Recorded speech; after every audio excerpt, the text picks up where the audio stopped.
Hi, I'm Lloyd, and this is the Dressing Gown Diary. And I have to say, it's gotta be the most exciting dressing gown diary I have ever done.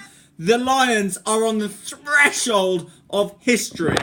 Can they find a way of winning in Eden Park to become the first team victorious there since '94 and bring home a Lions series? There's so much to talk about this in this preview show as we build up to tomorrow's action. I mean, there's one thing I want to point out firstly. A tip of the cap to HOE. On fire at the moment. It's all about big game players closing deals at the right time. And that guy, you're doing the business. Can the Lions or the All Blacks find a way to do the same thing?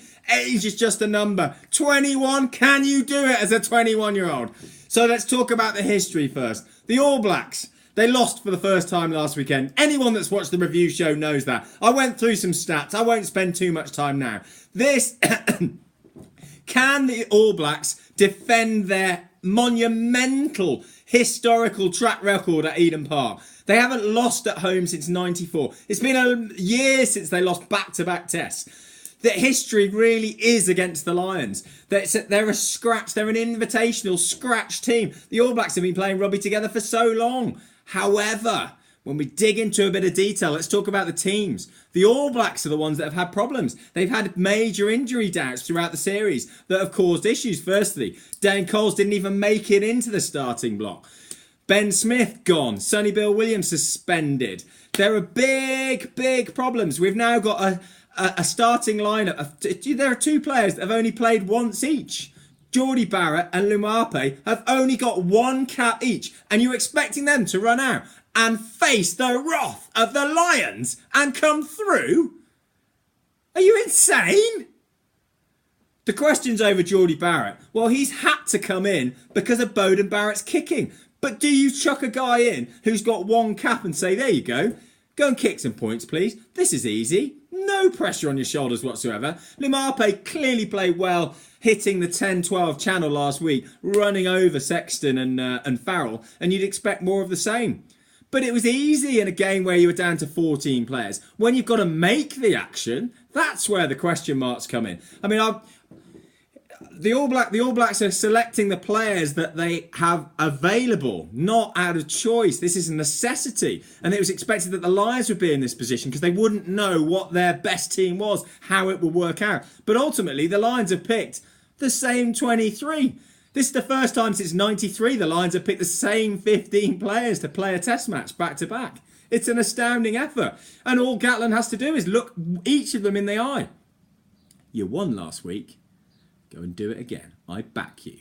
Now, clearly, there are players that have got to walk over hot coals for him now. Vinapolo is one. He was a walking penalty last week. Can he keep his discipline? Can Itoje keep focus when the Red Army are going ballistic about, oh, Maro Itoje, oh.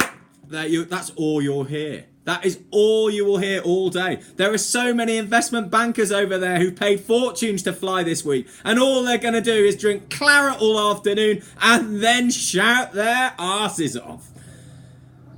Can the Lions keep their discipline? Can the forward pack do what they did last week and knock New Zealand back? Can the backs expose weaknesses? Jonathan Davis hot knife through butter when he's had the ball in the first two tests. If they can do these things, if they can take their chances. The crucial part as well is not making mistakes. Last week they made 29. A mistake being a knock-on, a missed touch, a penalty. There were too many of them. If the Lions can keep the error count sub 15, ideally sub 10, the pressure turns onto the All Blacks. You know, Itoje last week knocked on in a great position within the first 3 minutes. If we can cut those errors out and the players can just focus, the pressure suddenly turns to the home team. If the Lions are in this game after 60 minutes, the crowd will be going ballistic from the Red Army. The All Black crowd will be quiet because they will be so nervous, so apprehensive, and a nervous Kiwi is a bloody quiet one.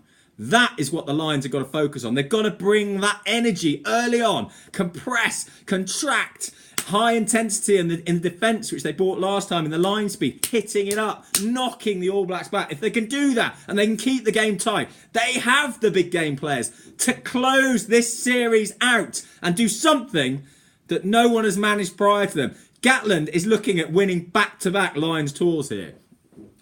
I've been raised a question, firstly from Neil Russell. Where are the Scots? Well, the Scots are where they deserve to be. They are not in the starting lineup because they're not good enough. This is a Lions squad that oozes class, and no one in a Scottish shirt deserves to be there. This is not... Gatland is a big game player, big game coach. He doesn't pick players on reputation. We saw that with the last Lions test in Australia where he jettisoned Brian O'Driscoll. And look what happened. The Lions won by a record score. This is a guy who picked Peter O'Mahony as captain in the first test. By the second test, sorry mate, you're not even in the 23. He's happy with what he's got. He's going with it. It's strong.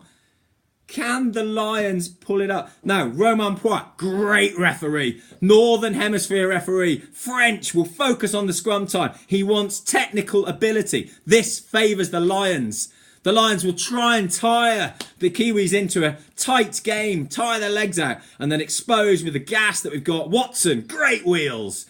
Elliot Daly, great wheels. Liam Williams, great wheels. That's what the Lions have got to do. You on the threshold of history, boys. If you can cut over the line, it doesn't matter how, as long as the scoreboard shows the Lions have more points, you have written yourself into history. You will never have to buy a beer ever again in any rugby club in the world. Everyone will want to hear your stories. You'll be able to write autobiographies. So now, boys, it's up to you. Focus. Do it for all those investment bankers that are sat in the stands. And all the Irishmen who've left their farm jobs and got involved and they've been boozing for 2 weeks, 3 weeks, 4 weeks. Who cares? This is the Lions. This is the Dressing Gown Diary. Enjoy your weekend. And come on, Lions!